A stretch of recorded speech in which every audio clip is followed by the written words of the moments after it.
You know, we've really gotten loose here now. We're almost 20 episodes in of this. Oh my God, it's been 20 episodes. This is episode 19. You're 19. I'm 19? I don't know. I'm honestly half asleep still. It is an earlier morning for you. I've been awake since 4 a.m. I just woke up and my brain was like, you got to get shit done. I don't know what's going on. My brain is in like survival mode and I just haven't been enjoying sleep. I feel like a constant pressure to wake up and like do something. Like the world is slipping you by and that the time you spend in this bed is wasted. Why do you put words so perfectly to what I'm feeling? Well, because that's the anxiety I have of sleeping in bed all the time. Well, maybe this is what's going on. I've spent so many hours with you doing this podcast now that your neurosis are now mine. Yeah. And now I lose my wallet as often as you lose any piece of technology you own. I recently got a new iPhone, and the most important thing I needed to get was the wallet iPhone case. Yeah. Because ever since I've consolidated and put everything I need in one little bundle, I haven't lost anything. When you did this years ago, this was like a bit of a mom move. I've got a wallet that's also my phone. Like, you know, it kind of felt a little like middle-aged. And yet... Oh, it was so you guys would make fun of me. Yeah, totally. But it has worked very well for you. It's a good life hack. It is the biggest. It's when I realized that, you know, I start thinking like, oh my God, I think I like solved my ADD. Like literally, I never lose anything anymore. But then the moment I have to pack to go to the gym, I'm like, oh no, it's like, it is raging. I'm like, oh, I forgot my shoes. I forgot my socks. Oh my God, where did I leave my headphones? My car keys are gone. So, you know, as long as I have these like little tips and tricks, these like, you know, consistent things I do every day, I tend not to lose things. But other than that, I can't help it. I feel like you don't lose stuff. I lose stuff way more nowadays. Well, you have a lot more to keep an eye on because of the kid, right? There was a point in time where she was like very like diaper based and you'd have to have your diaper bag or whatever. And we never remembered any of that shit. It was every time we got in the car with this baby, it was always like we left 5 things at the house that we needed. We were so bad at being prepared for doing this. But now, as time has gone on, she's a lot easier. You know, you just have to make sure you have her. Yeah. That's it. I feel like when I have a kid, that's going to be the biggest challenge is, will I lose the baby? You're going to have a checklist. Mm-hmm. And the first item is going to have to be baby. And the problem is that every time you're going to go, oh shit, I forgot the baby. Kris and Joanna are close friends with nothing in common. To start a weekly conversation, they ask, can I have a word? You know what saying is quite violent? Throw the baby out with the bathwater. That is a very violent expression. And the first time I heard it, I just imagined like 1700s England and someone with a pan, like with water and a baby in it, and just throwing it out on the street. That's like where my brain went. From like a 5th story walk up, just thrown into a dirt pile where horses shit all day as they walk to and fro. Like, oh darn, the baby made it out. What accent was that? I don't know. I hated it though. That was awful. I hated it too. Delete. Okay, good. Okay. Just delete it.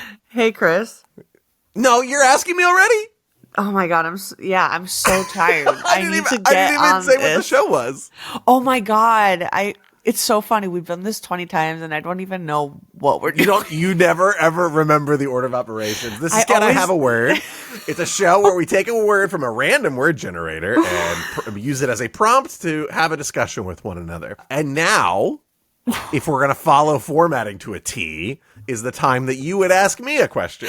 This is literally time number 18 where I jumped the gun. We recorded like 4 of these that never got released due to technical malfunction. You've done this over 20 times. Oh, that's so funny. Okay, wait. So now I ask you. Yes. Can I have a word batch?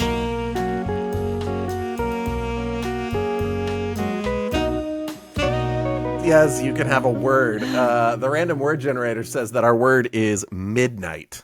Okay. I think that's my favorite time of day. Yeah, you're a night owl.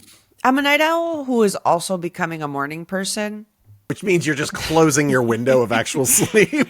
Yeah, like I like getting up early in the morning and getting shit done. But man, there's something about the twinkle of midnight. So let's talk about the allure of the late night. Is it because you feel energized more at that time of the night, or is it because your environment feels energized? I'm naturally programmed, like ever since I was a kid, a baby, like I am a night owl.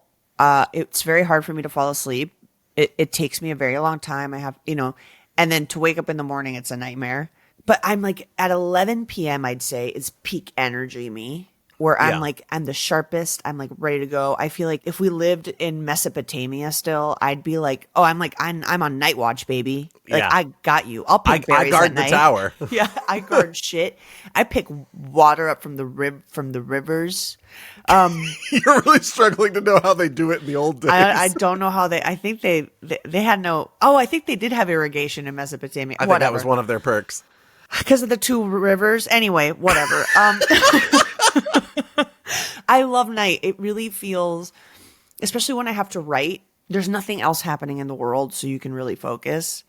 Yeah. While morning feels like everyone is trying to do something, and at midnight, you're like, I'm the only one. Everyone that is awake is either maybe partying, trying to fall asleep, but Right. isn't trying to be efficient like me.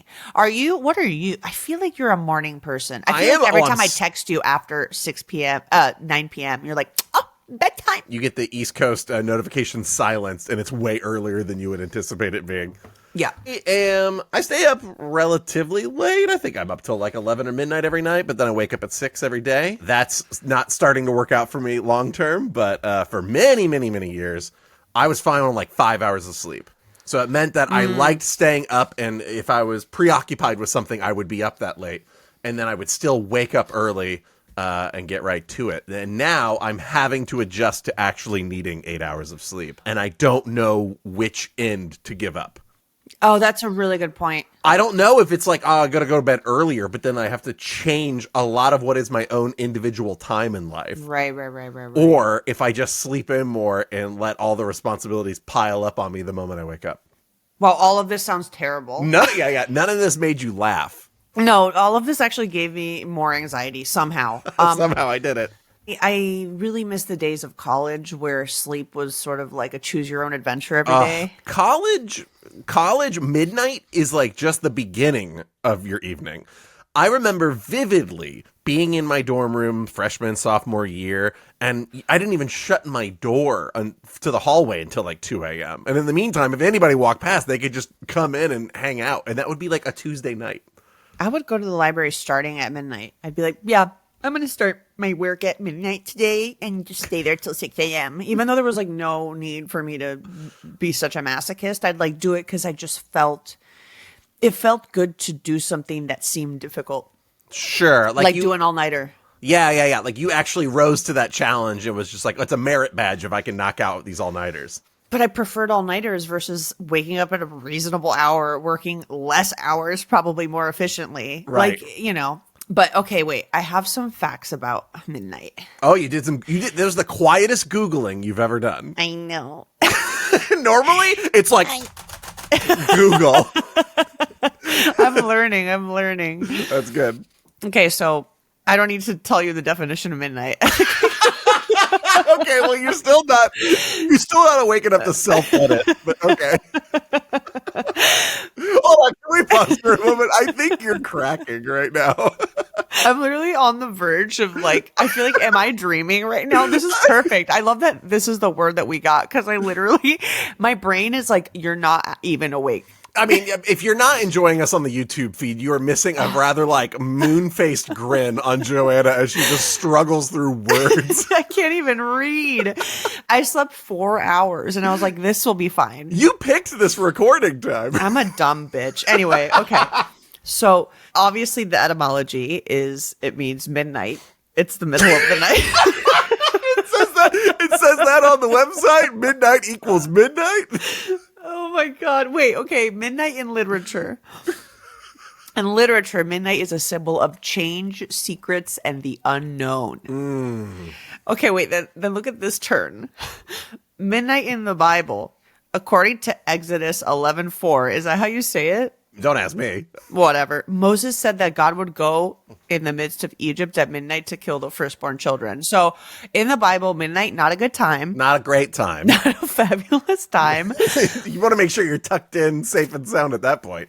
Midnight zone. The midnight zone is a part of the ocean that's below 1,000 meters or 3,300 feet. It's extremely dark and cold, but it's home to a very diverse range of life, and they call it midnight zone because of how dark and like creepy and like scary it is. And then the midnight. Do you know what a midnight sun is?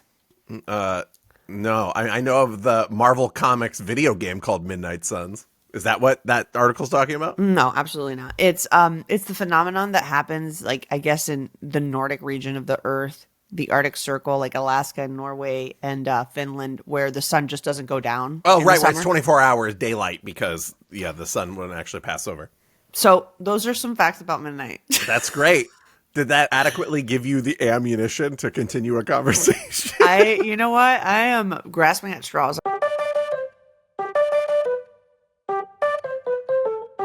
I think specifically having any time spent in New York, midnight is just an hour in the day. Like, the city does not shut down No. very much at all. And No. in fact, it feels like you're connected to a completely different part of it when you spend your nights out.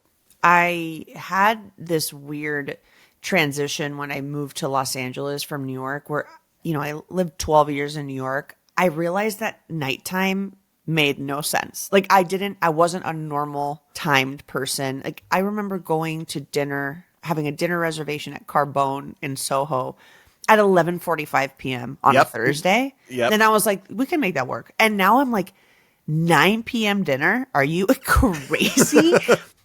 But it does like skew your sense of time. It really is it really is awake all the time. Constantly humming, constant activity, and it trains you to sort of not think about off hours. You just think about like an evolving hour. Even though I still live 30 minutes away from the city, I'm in the suburbs now, and that shit is not the same. It's like there aren't even really bars around here open past 11. It's nuts. I do think that there's this nightlife aura that I am very attracted to. Yeah. There's something about the night that feels more like a rush. Can I tell you something I think you enjoy about nightlife? I'm scared. Which is you get into more random conversations with strangers. Late Oh at night. my God, I love it.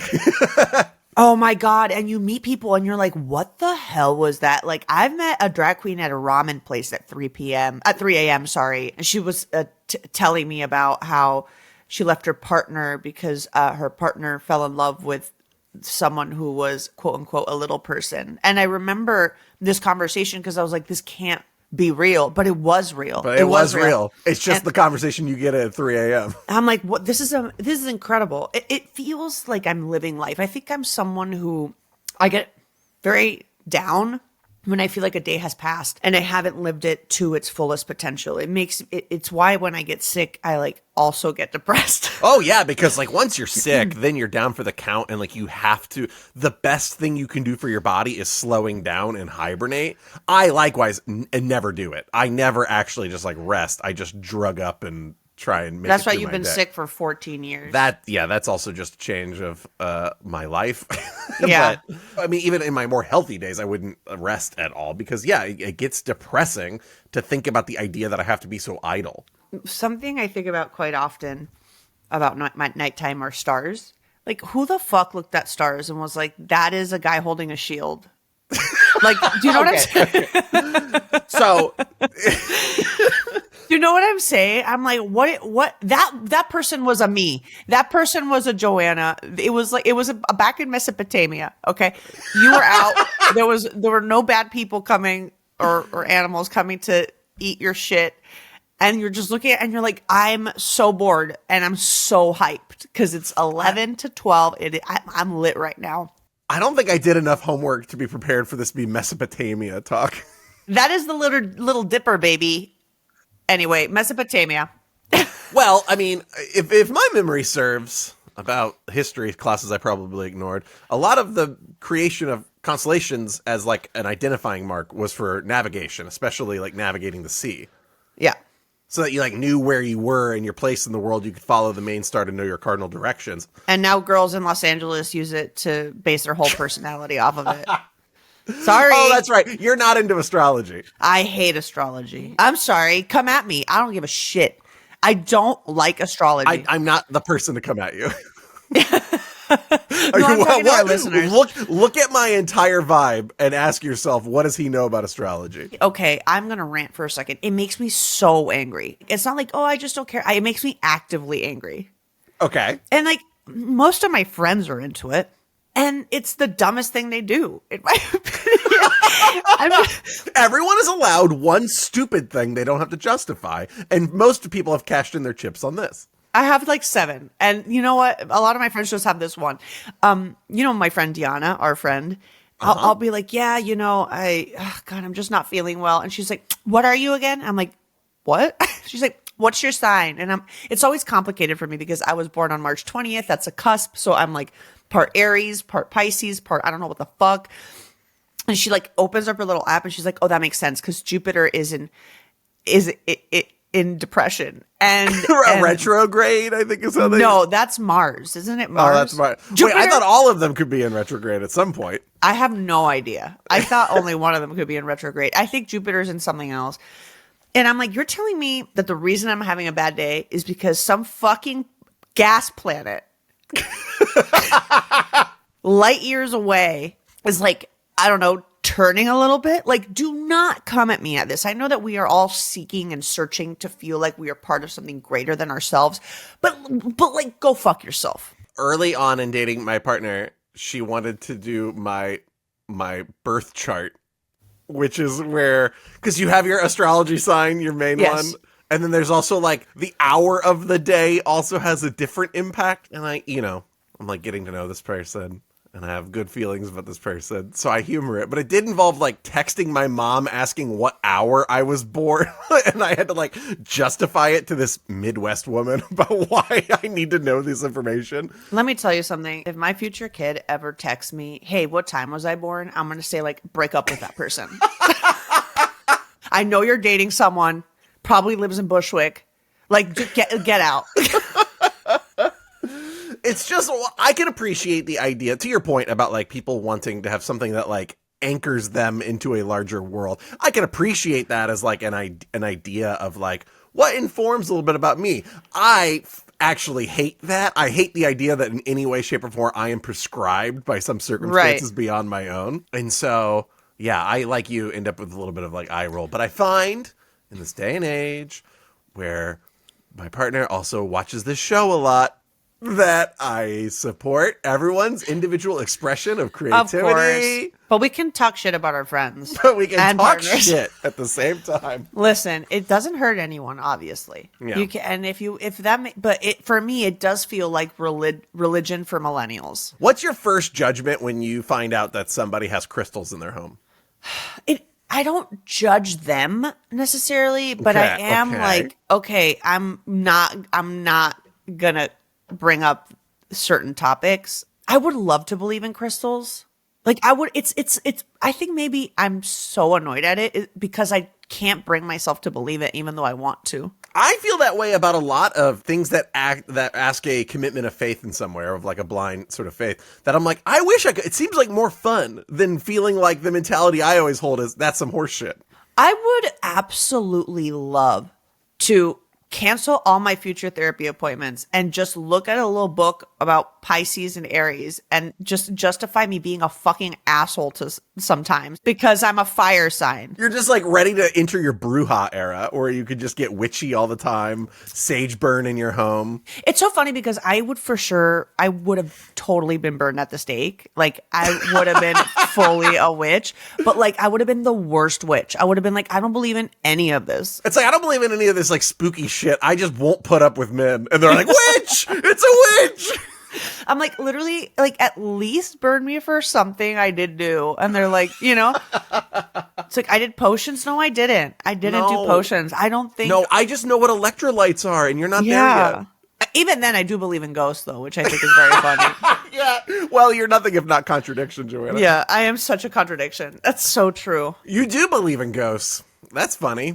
I do believe in ghosts, which I never think about ghosts during the daytime. Oh, it's a late night. It's a late night experience. If I hear a creepy sound during the day, I'm like, it's a little rat. Or it's like a neighbor bangs something behind the wall, or you have an excuse. The same sound 10 hours later, I'm like, that's a dead pirate that has suddenly just decided to come to my apartment that was built in 2011. Those amazing pirates of the Santa Monica shore, known for many a buried treasure. Hey, maybe, I don't know, maybe the pirate was buried underneath my building and then like hangs out in my bathtub. I don't know. Anyway.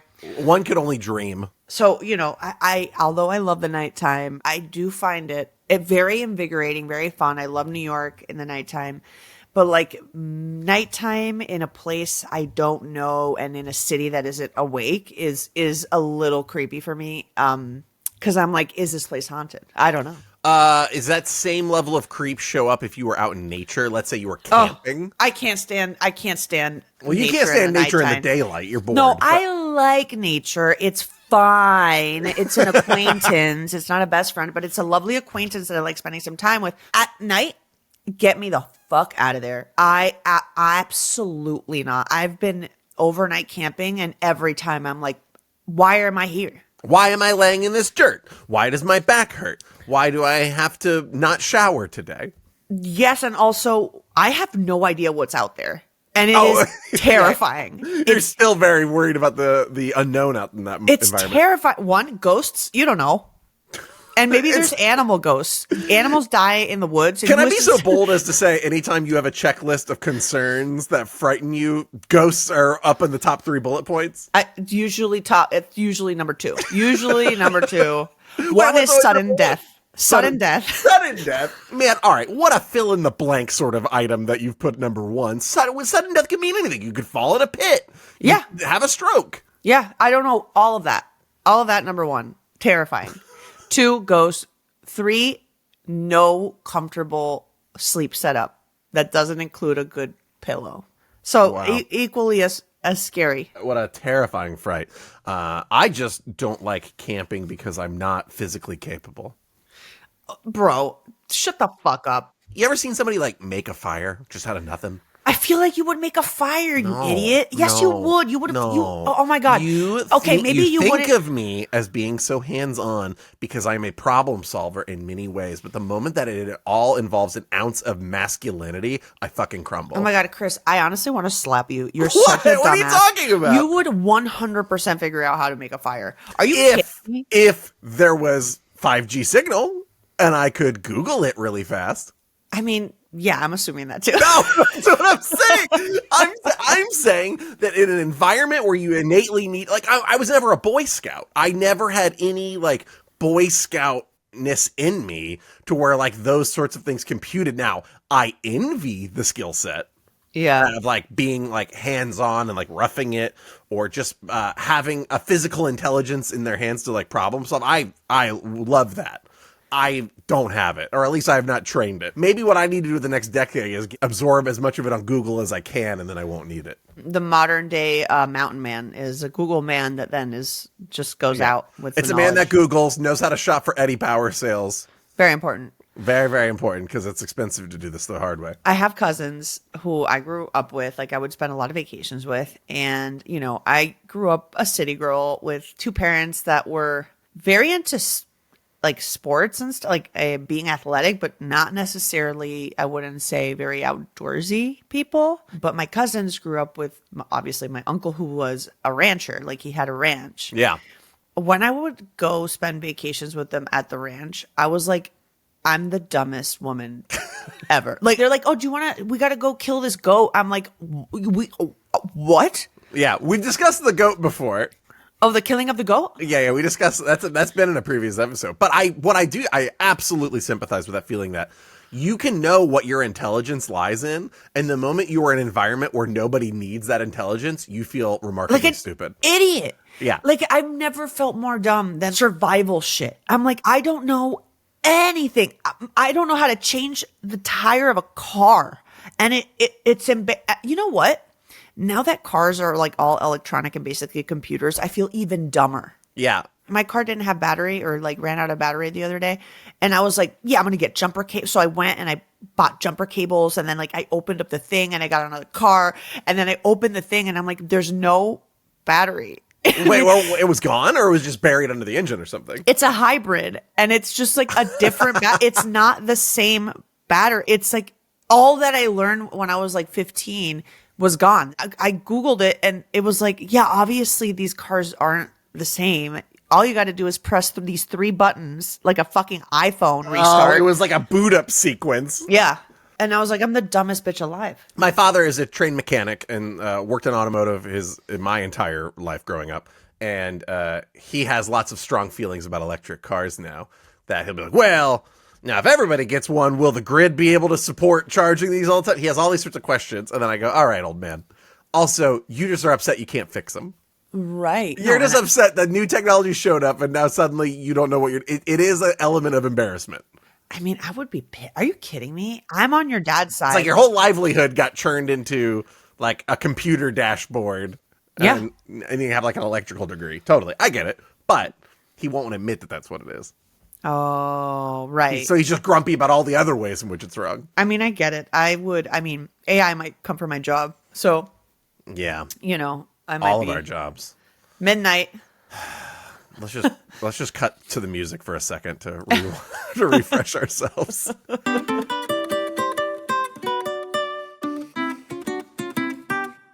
I don't think I've ever solemnly tossed to that before. That was such a sad transition. We'll be back after these messages. It's like 0 messages. It's just sexy jazz. Bossa Nova. Ow, no. Midnight, late night. You're not a midnight snacker. No. Fuck yeah, I am. Not at my house because I usually don't have enough food. But when I'm with my parents' house, I'll have a full plate of cheese.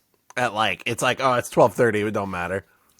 I'll melt cheese cracker. It's actually, and then my stomach hurts. But I remember as a child, the concept of a midnight snack was this treasure. It was this thing to look forward to. It was like a forbidden fruit. I remember watching like a Looney Tune or Hanna-Barbera-esque cartoon where like a midnight snack was like a full sandwich with like a toothpick through it and like the little like olive or something, and just dreaming of a day that I could make that little sandwich for myself.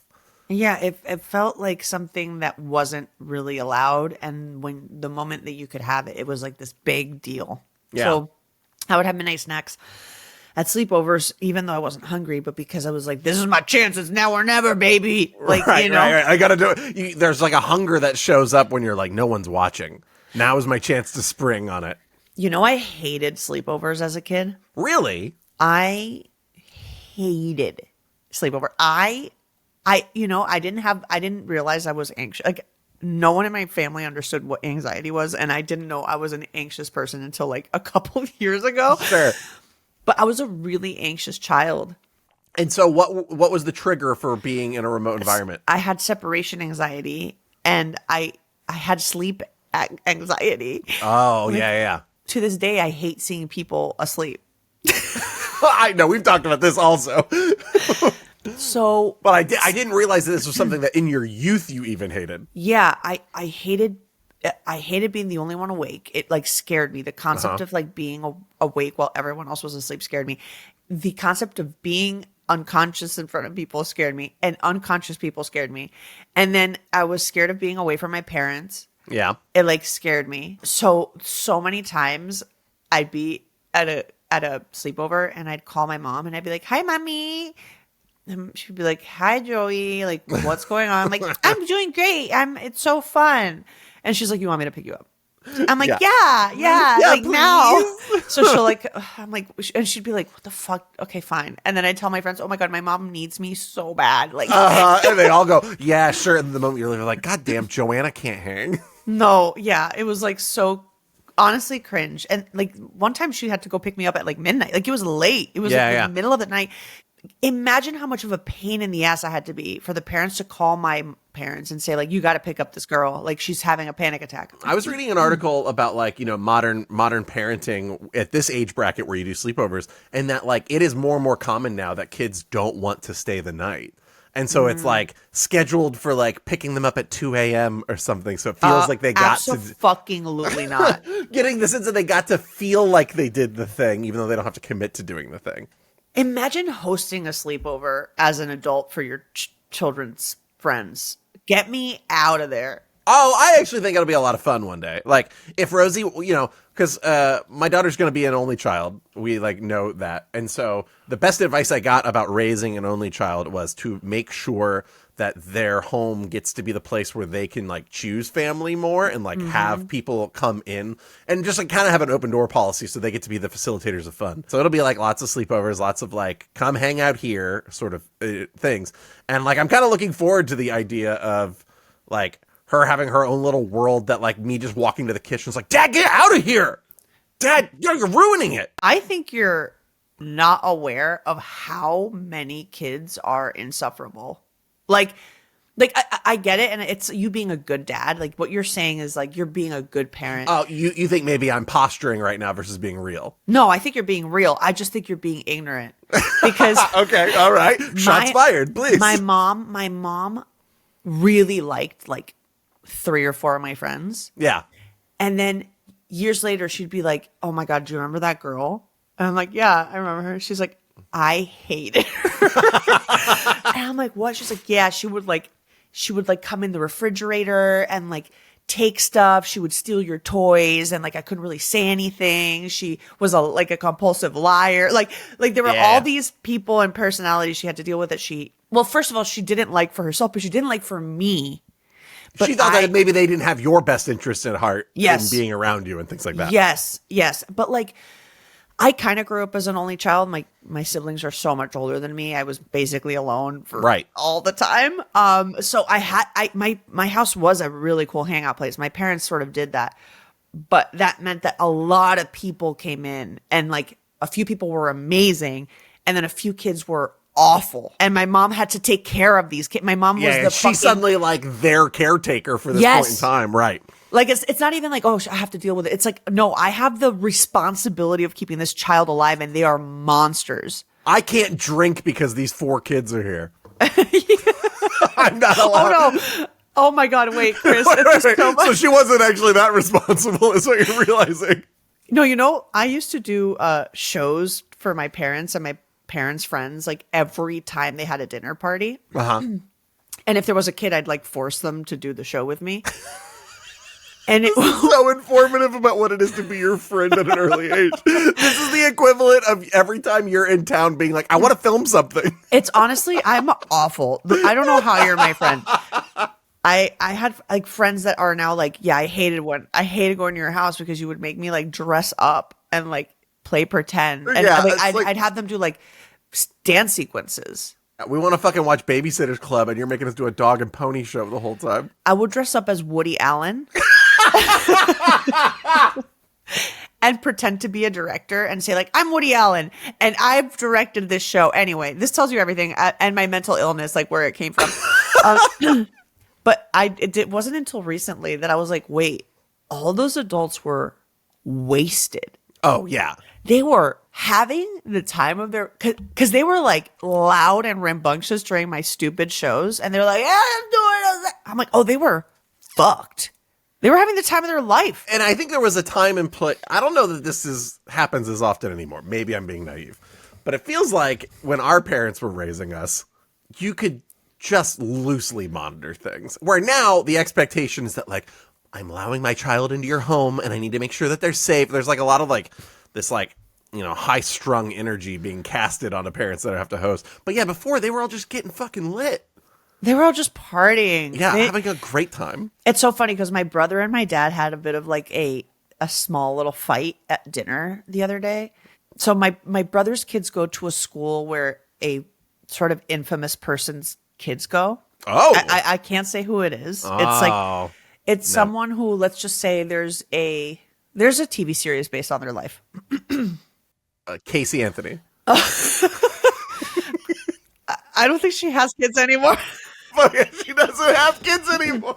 Okay, it's not a murder situation. It's not like now listen, what Hollywood didn't want you to know is Casey Anthony had other children.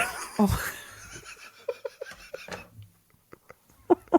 Because it would really hurt the narrative to be like, well, you still got some. It's so true. You know, we got to make her an only child so that you really feel the pain. Yeah, that's just a writer's note.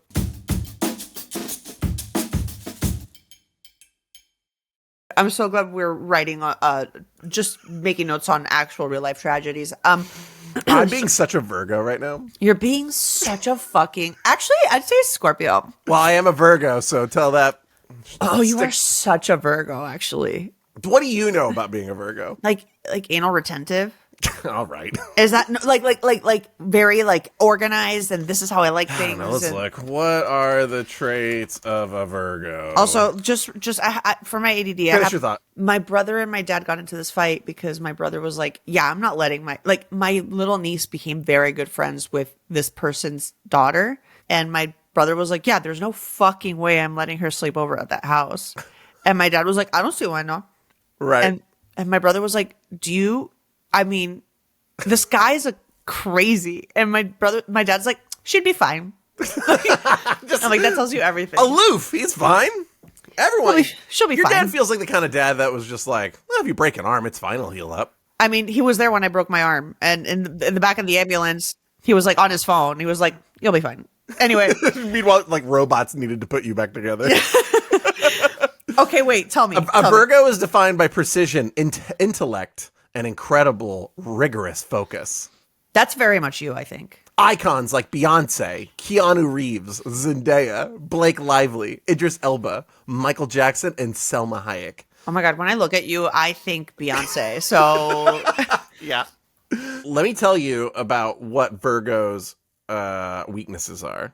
First of all, I don't know how to interpret this, but the first line in this paragraph I'm reading about Virgo's weaknesses. Virgo's greatest strength, their meticulous attention to detail, is also their most significant and most severe weakness. I love the idea of like a catty article that's like, well, technically my weakest thing is how good I am. that's very Virgo. Is it? I don't know. You're saying it with such certainty. I'm convinced by your certainty when you say it. I have to say that 99% of the people that talk about astrology are Virgos. So I'm making a lot of assumptions. You're making a lot of assumptions. Yeah, the main sign that you're a Virgo is that you're reading this article right now. Okay, so you're Virgo. Okay, since I'm cusp, I grew up being told I was a Pisces, Okay. but I think I'm actually an Aries.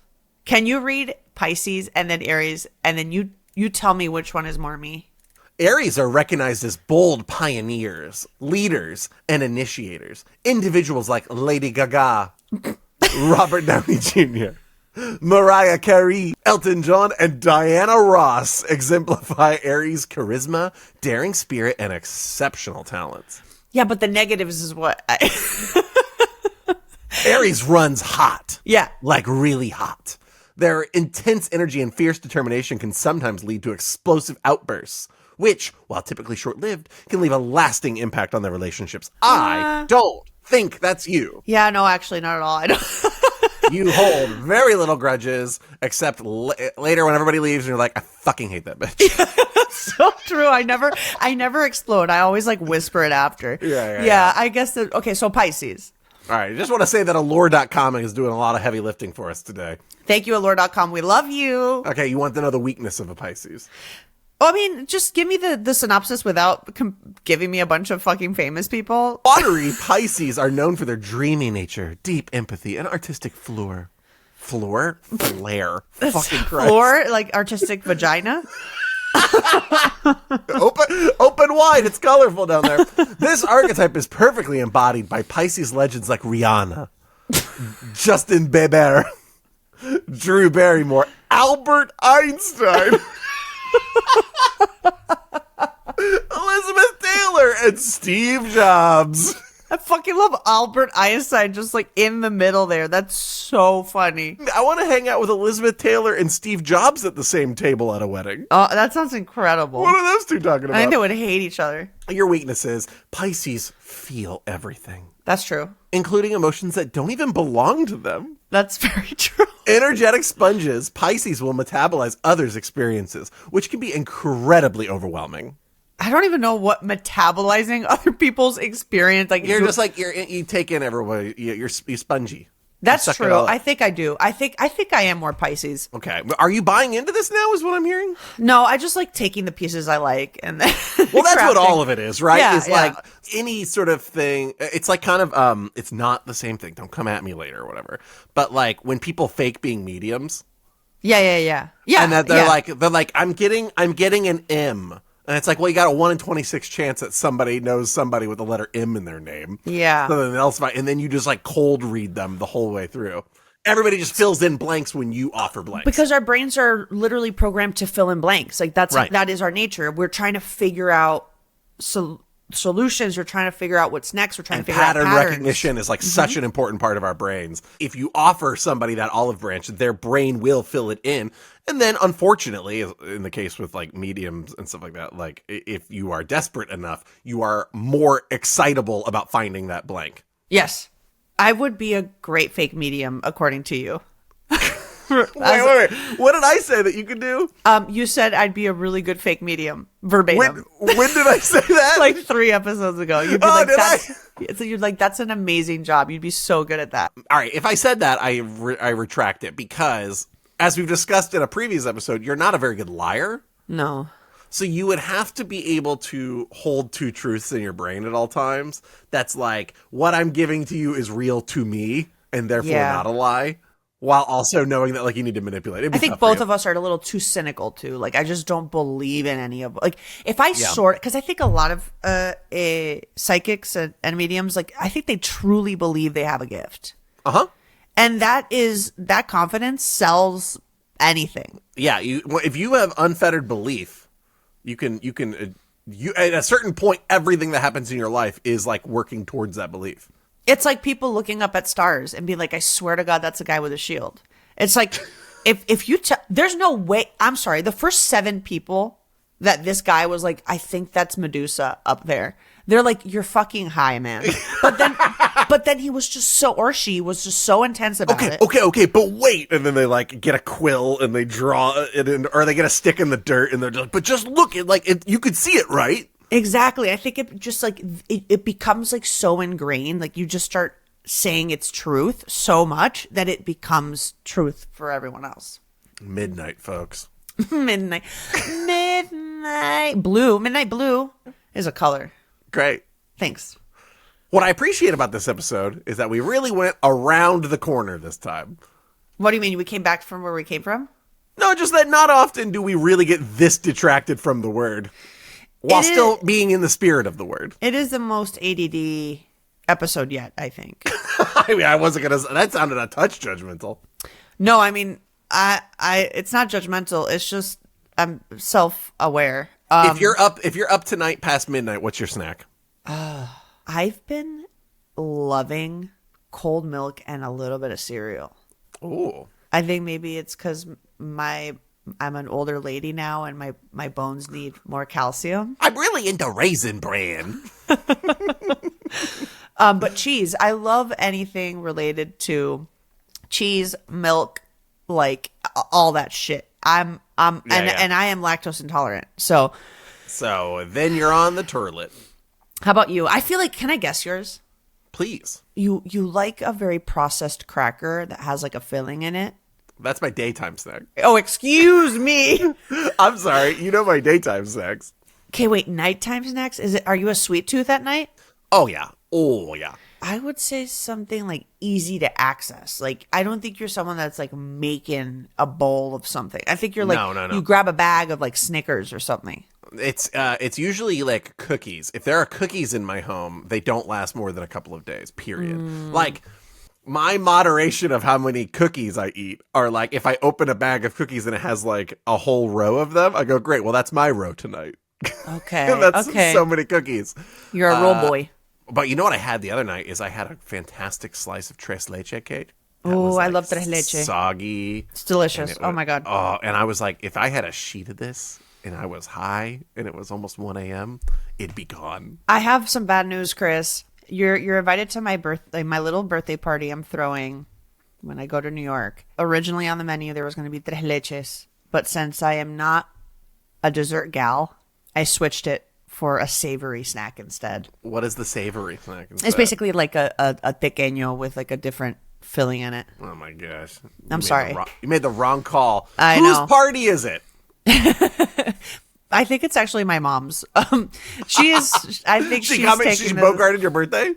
She's like, I'm going with your father. I'm like, okay, that sounds great. She's like, let me look at the menu and see if you chose everything. And then she saw the tres leches and was like, I don't think you need tres leches. You don't like tres leches. We'll order something else. I'm like, okay.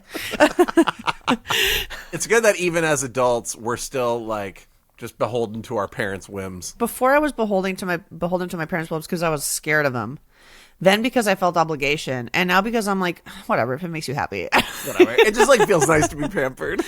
It's like, you make decisions for me. I fucking can't stand it. I used to hate her making decisions for me. And now I'm like, if I make one more decision today, I will implode. I cannot do this anymore. Now, making plans with friends, the biggest thing I've noticed, the reason like so many plans never happen is because someone has to make a decision on what plan to do. And then people just like freeze. Everybody will pitch out there like, oh, this is a plan. This is a plan. Here's a one. But it takes one brave soul to say, this is the plan. I feel like you're the brave soul usually. You're like, why don't we do this? Or me. I think me and you do it well.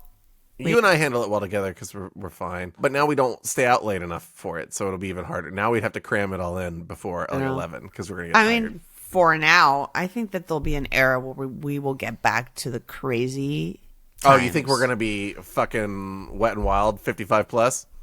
Yeah, like, you know how Tom Hanks, they interviewed him recently and they were like, wow, Tom Hanks, you look great. And he's like, yeah, no shit, I look great. I'm like 60. And they were like, what? And he was like, I don't do anything other than go to the gym, eat healthy, and relax. You know when it's hard to look good is 35. You got kids at home. You're trying to fucking pay the mortgage. You're working. You're like balancing everything. You're taking care of your fucking parents. Like, it's just too much. 35 is too much. But man. Yeah. Now, life is great. Like, and I was like, oh, okay. Right. A boy can dream. Oh my God. I'm rubbing off on you. What?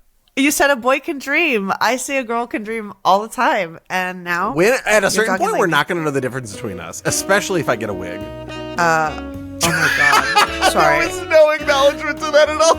I got totally distracted with a text. Goodbye.